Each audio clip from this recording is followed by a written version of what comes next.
Barring PABrewNews. Here again with a brew from Florida from Matt P. from his little beer mail last night. Here's Swamping. DIPA, 10% alcohol by volume from the Florida Brewing Company. Or from the Florida Beer Company anyway. FloridaBeer.com. Ooh, Cape Canaveral, Florida. There we go. Here I am. Open her up. See what she does. Drop it down. Swampy. Ooh, got some aromas coming off it already. What's up, Greg? Excuse me.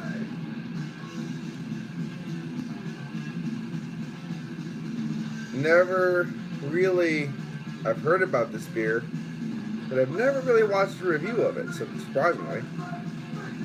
All I know is I wanted the bottle and everything ever since I saw it. Big crypto fan, Bigfoot, Sasquatch, Yeti, the whole deal. So, had to get this. Up to the light, softest bit of haze though, sedimentation, parkalization floating around there with a soft streaming carbonation. Swirl it around, give you a look-see. See if you can see what I mean. Pretty clear, but a softest parkalization haze and soft streaming bubbles. Golden yellow honey hues, nice white head, aroma. Spicy, honey, caramel, grapefruit, hint of earthiness.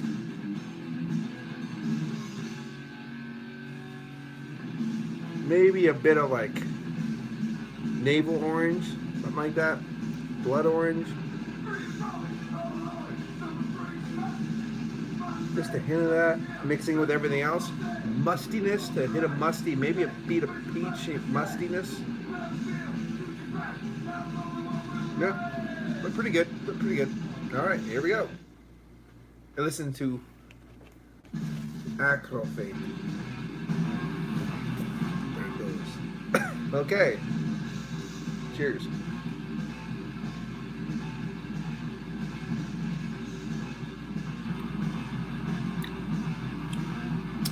What's up?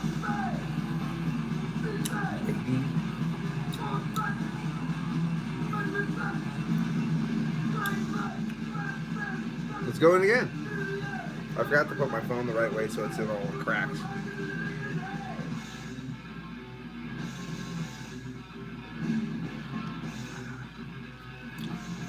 Well, I'll tell you this. It's easy drinking. Unassuming. Low key. Spicy, earthy, hints in the back, a little caramel, a little bit of that wildflower honey kind of tone. Low key on the hops, a little bit of a grapefruit kind of quality to it, but it starts a little bit bland and it works into those other nuances as it goes along. Again, 10% alcohol by volume though, it's extremely drinkable. I don't know if there's any bottling on dates or anything like that, so I don't know how old it is, but it's unassuming.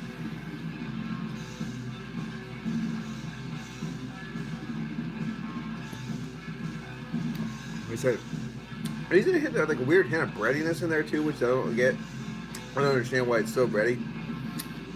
It's like a floral spiciness, breadiness, caramel, a little wildflower honey. It's something that reminds me of a bready quality. It might be that spicy floralness that you get like from Belgian Trudels and stuff like that that's giving me this kind of reminiscence of breadiness, because usually it goes along with it pretty nicely. It's a different beer. It's unassuming, as I said. There's not a lot of juicy, fruity hops going on or anything like that. It's just more spicy, floral, earthy, hints of grapefruit. And then in the body, it's a little caramel, a little hint of wildflower honey.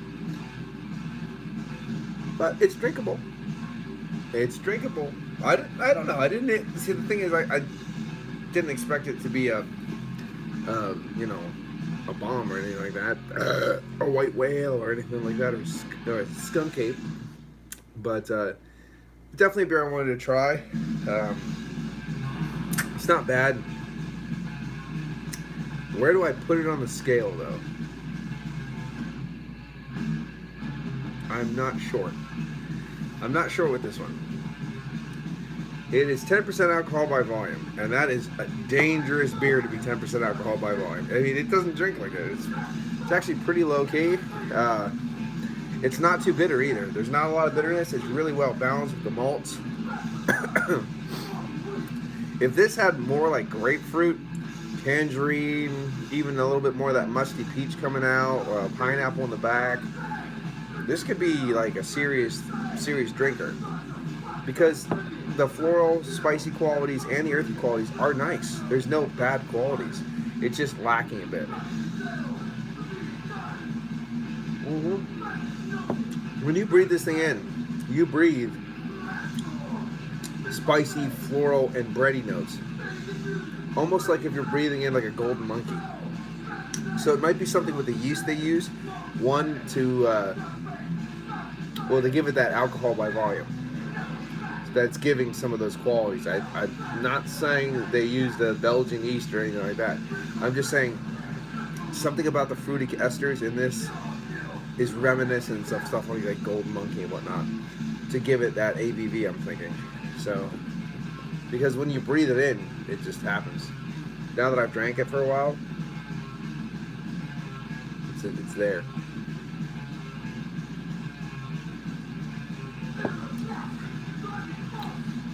The thing is, it's not bottle conditioner. It's clear as a bell. Clear as a bell. There's a nice particularization in the beer. It's not breathing and drinking like your normal DIPA. It's got this floral, spicy characteristic there that's giving me nuance, like reminiscence of breadiness. I don't see how the beer could be that bready, considering the cementation as well. You do have wildflower and caramel, but I'm getting this weird kind of floral breadiness that I just get more with like gold monkeys and stuff, which doesn't make any sense to me. I'm a little confused. I'm convexed. I'm discombobulated. But it's a different beer. It is. It's not a bad beer either, I'd like to say. It's not blowing my doors off. Like I said, it's lacking in different couple areas, but it's not bad.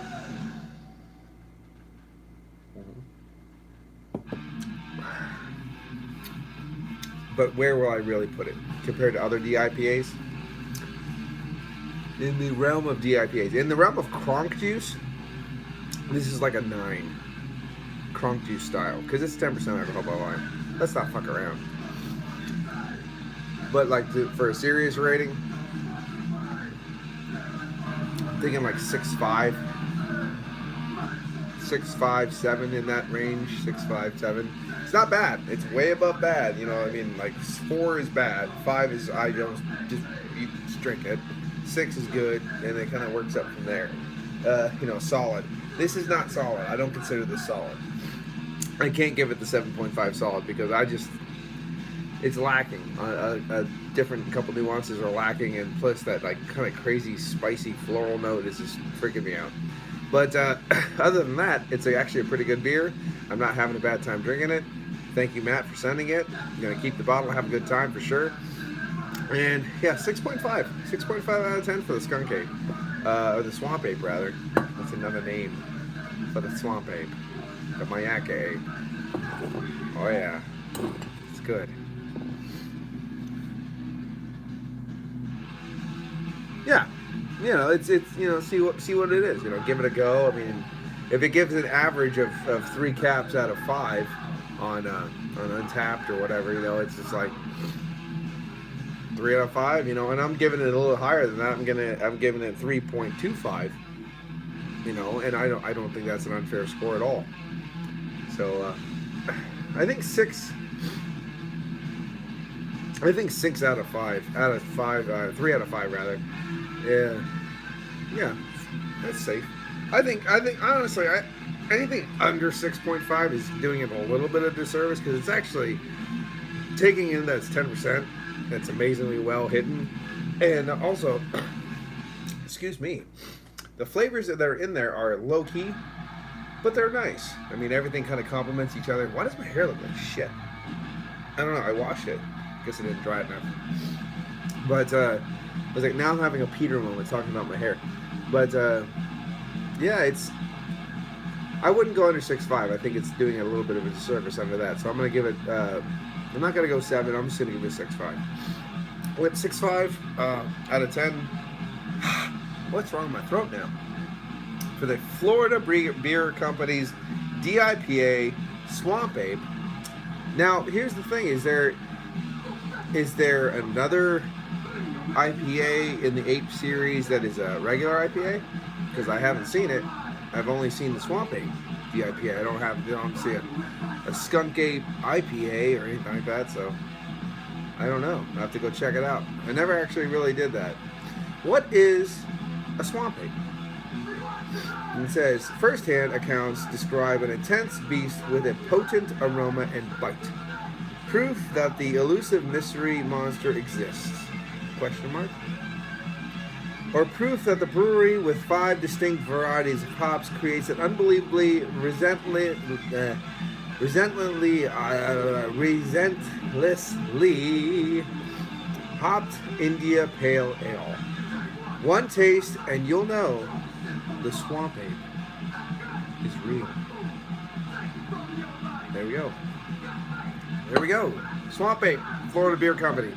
6.5 out of 10 for me, Paul from PABrewNews. Thank you very much, Matt, for sending me this beer. It was real fun to try, and I'll adore and cherish the bottle forever. It's a nice beer all the same, and it's not bitter at all. It is not bitter at all. It's stupidly drinkable, stupidly approachable. If you have a girl, I'm just saying, that kind of likes IPAs, start feeding her this son of a bitch. See where it goes. You drink like, you pull out one of these motherfuckers that just, what was this? You start drinking these, 4.8%, and you give her these. And you see where the night takes you. Bill Cosby style. Anyway, this has been Paul from PABrewNews. Have a great day. Cheers. Bye-bye. Oh. Oh, you quoted the score from the IPA. The DIPA only has 3 reviews, so I don't know what the score is on that one. But, yeah, I don't know what their IPA is. I don't even know what it's called. But unless they have Swamp Ape IPA and Swamp Ape DIPA, who knows? Like, 3.5? Well, that's, it's a little bit. I'm a hair under that. But I can see why people go nuts. The fact that it's 10% is super drinkable. I'm just saying, quality-wise, style-wise, it's a little below that. Oh, it looks like a different beer. Only 8%. Yeah, an 8% IPA is still an Imperial IPA, though, so that's pretty fucking good. 8.58, Fuck, I'd drink that. I don't know. Florida beer, I don't know. I say goodbye, and then the fucking review goes on. Florida Beer Company. Doesn't that sound very kind of macro to you, though? So, in like the kind of macro mindset, Florida Beer Company, this is a pretty good damn beer. Like, it's for what it is. Like, when you see it, like, if I saw Pennsylvania Beer Company, I'd be like, oh, fuck. You're like, what kind of crap do they make? Fucking good. Let me tell you.